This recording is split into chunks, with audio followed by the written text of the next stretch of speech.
શહેરના Karelibaug સંતુષ્ટિ આઉટલેટમાંથી ફૂગવાળો cheese cake મળતા ગ્રાહકોનો ભારે હોબાળો. વડોદરા શહેરમાં ખાદ્ય પદાર્થોની ગુણવત્તા અંગે ફરી એકવાર ગંભીર સવાલો ઊભા થયા છે. શહેરના કારેલીબાગ વિસ્તારમાં આવેલા સંતુષ્ટિ આઉટલેટમાંથી વિદ્યાર્થીઓએ ખરીદેલો સીલપેક ચીઝ કેક સડેલો અને ફૂગવાળો નીકળતા ગ્રાહકોએ ભારે હોબાળો મચાવ્યો હતો. આ મામલે ગ્રાહકો દ્વારા આઉટલેટ ખાતે ભારે હંગામો મચાવવામાં આવ્યો હતો. આ ઘટનાએ ફૂડ આઉટલેટ્સ દ્વારા ગ્રાહકોના સ્વાસ્થ્ય સાથે થતી બેદરકારી અને ચેડાઓને ઉજાગર કરી છે. મહત્વની બાબત એ છે કે જે સીલપેક કેક ખરીદવામાં આવી હતી તેના પેકિંગ પર મુદત પૂરી થવાની તારીખ લખવામાં આવી ન હતી. મુદત તારીખનો ઉલ્લેખ ન કરવો એ ખાદ્ય સુરક્ષા નિયમોનું ગંભીર ઉલ્લંઘન છે અને આઉટલેટ સંચાલકોની ઘોર બેદરકારી છતી કરે છે.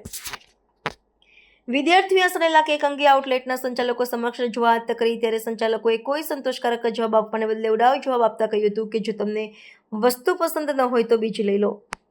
આઉટલેટ સંચાલકોના બેજવાબદાર વલણથી રોષે ભરેલા વિદ્યાર્થીઓ અને ગ્રાહકો દ્વારા મામલે મહાનગરપાલિકાના આરોગ્ય વિભાગ સમક્ષ ફરિયાદ નોંધવાની તૈયારી હાથ ધરવામાં આવી છે. શહેરના પ્રખ્યાત આઉટલેટમાંથી જ આ પ્રકારનો સડેલો ખાદ્ય પદાર્થ મળતા ગ્રાહકોની સલામતી અંગે ગંભીર ચિંતા વ્યક્ત થઈ છે. આ સમગ્ર મામલે ફૂડ વિભાગ દ્વારા સંતુષ્ટિ આઉટલેટ સામે તાત્કાલિક તપાસ અને કડક પગલાં લેવામાં આવે તેવી શક્યતા છે. સંગમ 4 રસ્તા પર જે આપણે સંતુષ્ટિને આઉટલેટ આવેલો છે ત્યાંથી અમે ચીઝ કેક લીધી હતી અને ચીઝ કેક ફૂલ ખરાબ નીકળી છે, ફૂલ ખાટી થઈ ગયેલી છે. અને જ્યારે અમે અહીંયા 10 છોકરાએ 5-6 ચમચી ખાઈ લીધી છે એ પછી એણે મને ટેસ્ટ કરવા માટે આપી તો મને ખબર પડી છે. અને હવે જ્યારે હું આ આઉટલેટ ઉપર આવીને એમના જે અહીંયા જે પણ સ્ટાફ હતો એમને કંઈ ખ્યાલ નહોતો, એટલે સ્ટાફે જે એમના બોસ હતા અહીંના જે મેનેજર હશે એમને ફોન કરીને આપ્યો. તો એ ભાઈનું એવું કહેવું છે કે ભાઈ એ વસ્તુ ખરાબ નથી, તમને ના ભાવે તો તમે ના લ્યો, બરાબર. અને હવે એ વસ્તુ અમે એમના સ્ટાફને સૂંઘાડી, એમનો સ્ટાફ ચાખવા તૈયાર નથી, એટલી ખરાબ વસ્તુ છે.